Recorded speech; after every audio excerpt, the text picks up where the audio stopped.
Bonjour à toutes et à tous, bienvenue dans nos éditions spéciales de Corbeau News Centrafrique, en direct du Studio B.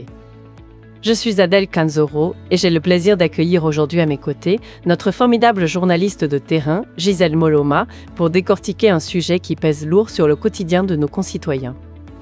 Gisèle, ça bouge du côté des voix qui se font entendre, n'est-ce pas ?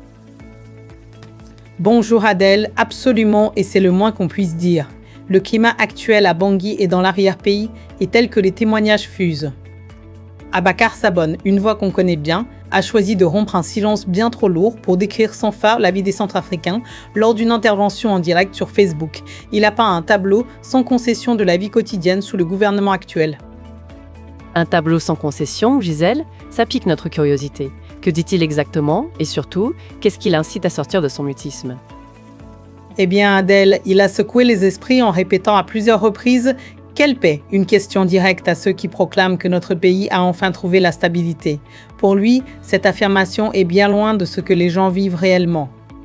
Il affirme que chaque nuit, des personnes sont abattues, que ce soit en ville ou dans les villages.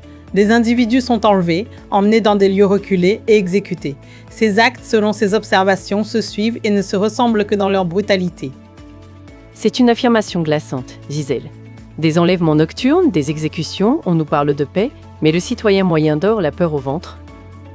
Exactement, Adèle. Sabone l'a souligné, même dans la capitale, Bangui, les habitants se couchent avec l'angoisse au ventre, malgré les discours rassurants des autorités. Les rapts nocturnes maintiennent une ambiance d'insécurité constante. Les familles ne savent souvent ce qui est advenu de leurs proches que le lendemain. Cette violence journalière sape toute forme de quiétude. Et comme si cela ne suffisait pas, il y a aussi la question de la vie chère, n'est-ce pas? L'économie est-elle aussi sous tension? Oui, malheureusement, en parallèle de ces problèmes de sécurité, l'ancien ministre a abordé la situation économique qui est simplement catastrophique. Les marchés manquent cruellement de produits essentiels. Tout devient inaccessible. Les Centrafricains ont de grandes difficultés à se nourrir correctement. Le coût de la vie pèse sur toutes les franges de la population et ne fait qu'amplifier le sentiment général d'inquiétude.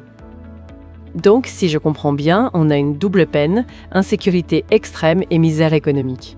Et les autorités, qu'en disent-elles, face à ces faits décrits par Abakar Sabone? Sabone a ajouté que la peur est partout. Personne ne se sent vraiment en sécurité, que ce soit en zone urbaine ou rurale. Il a clairement dénoncé le décalage entre les déclarations officielles sur la paix et cette triste réalité faite d'angoisse permanente. D'après lui, affirmer que les Centrafricains aspirent simplement à vivre en paix, tout en ignorant ces faits, revient soit à berner le peuple, soit à ne pas être informé du tout. C'est une critique cinglante. Donc, la paix pour Sabone, ce n'est pas juste un mot creux, c'est du concret, c'est ce que j'entends? C'est tout à fait ça, Adèle. Il a rappelé que la paix ne doit pas se limiter à une expression sans substance. Elle doit se concrétiser par des actes et par un environnement où les citoyens peuvent dormir sans crainte et se nourrir sans difficulté. Tant que les assassinats nocturnes, les enlèvements et le coût de la vie exorbitant persistent, il est impossible, selon lui, de parler sincèrement de paix dans le pays.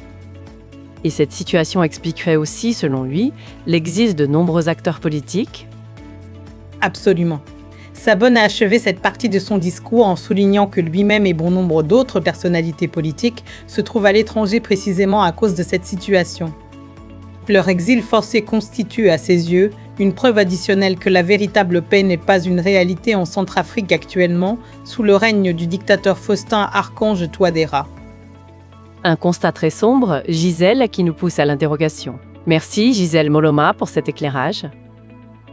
Merci à toi Adèle. Cet article a été préparé par notre directeur de publication, Alain Zilo, pour Corbeau News Centrafrique. Et n'oubliez pas, chers auditeurs, pour nous contacter, notre numéro WhatsApp et téléphone est le Gouvel 28 65 15 18 20 15 18 21. Excellente journée à toutes et à tous.